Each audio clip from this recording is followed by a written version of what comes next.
Hi, I'm Allison Trimble with Willfully Guided Horsemanship. Today I want to talk you through a little bit about ways to minimize your risk when you're getting ready to ride your horse. One of the things that I hear a lot from people is that, how do I keep my saddle from slipping? I've gotten a wreck with my horse and now I'm afraid to ride. There's a lot of things like that that can be minimized just simply by giving a really good pre-ride checkout of your horse and your tack and equipment before you get started. So this is kind of what I would go through. I think for me it becomes so second nature. I'm so used to just kind of looking, taking in the horse and making sure everything looks right. But I'm going to kind of break down for you the things that I look at when I'm going to go get on one of my horses. And typically for me, one of the things is that usually someone else, or oftentimes someone else, has saddled my horse for me. And so, there's a chance that something might be a little bit off. So I'll tell you the things that I look for all the time. The first thing that's pretty obvious is I'm always going to check my cinch and make sure my cinch is tight. Because if your horse tends to bloat a little bit or anything happens like that, your saddle can slip. It can really loosen up over time. So I'm always going to check my cinch. I usually almost always, you can tighten it a notch. I usually don't cinch my horse up all the way until I get out into the arena or wherever I'm going to ride. So, as I get out here, I'll usually check my cinch. I check my back cinch to make sure that it's latched and that it's, reasonably snug. The other thing I always check for is that the hobble between the back cinch and the front cinch is there and that it's latched and intact, because that's something that if that doesn't happen, this can slide back and it'll flank your horse, which is not good.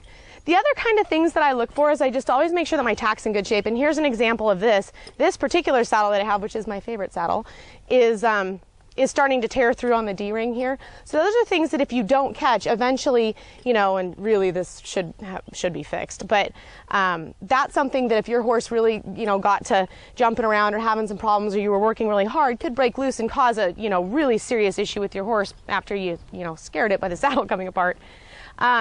As far as a head stall, I always kind of just give a good check at my reins and making sure they're attached, making sure that my bit is where it needs to be. For a snaffle bit, it's going to be kind of just resting in the corner of the mouth or a little bit below that. If this was a leverage bit, I'd want to have it to show like one wrinkle or possibly sitting right in the corner of the mouth. So I'm going to check the tightness of my head stall. I'm going to make sure that this is, attached everywhere, that all of the pieces of my rein are tightened. The other thing that I'm going to do is do that on both sides, because I'll tell you what's happened a few times to me is that I've come out to get saddled here or get on my horse and, someone won't have noticed that, like, say the part of the cinch is flipped over on the other side. And like we ride a lot of colts and things that can be pretty bronky. And so, something as small as that is kind of the difference between a ride that goes good or goes bad.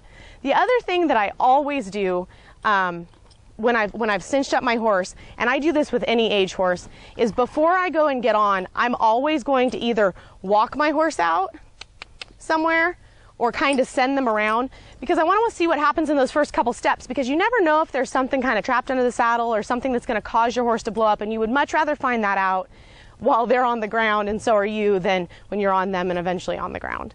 So, these are just good habits to have to get used to, always looking for problems before they arise with your horse. It's much easier to never break your trust with your horse and have to rebuild it.